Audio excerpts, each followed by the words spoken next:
सगुनी films presents. अरे ढूंढ मुनमा तोर मैया कहाँ गेलो रे? अरे तो हमरा से काहे पूछो जे?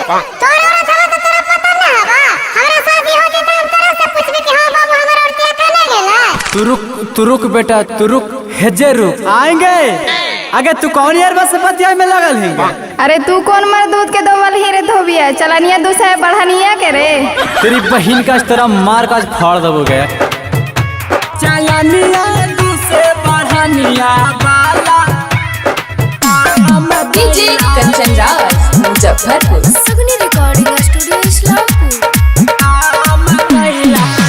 बहारा में सौतीन लेके आराम कैला जी, साकी काके मरते मरते शाम कैला जी। ये सैया चलनिया दूसरे बढ़निया वाला काम कैला जी। ये सैया चलनिया दूसरे बढ़निया वाला काम कैला जी। ठीक ना हुआ अपने हाल लगाम कैला जी। हमारो इज्जतिया सारे आम कैला जी। ये सैया चलनिया दूसरे बढ़निया वाला काम कैला जी।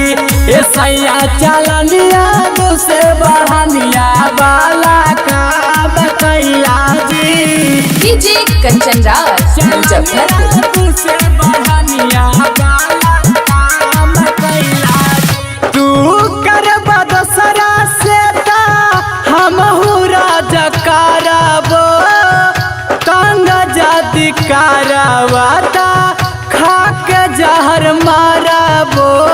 ए जी तू कर बदसरा से ता हमहू राजा कारबो, कंग जाति कारवाता खाके जहर मारबो।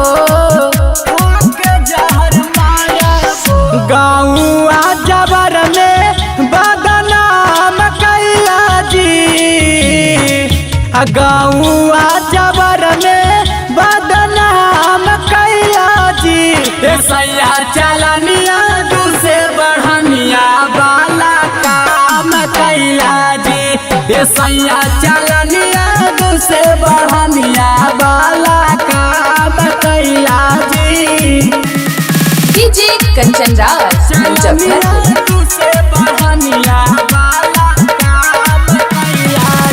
दूसरा के बात में सैया मर के फरला साड़ी, तू तो बैठे जाला रोजे पूजवा के दुआरी।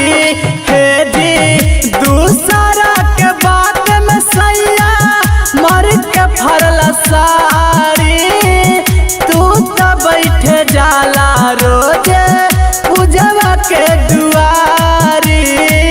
पूजवा के दुआरी राके सचो खालल के ना भैया जी।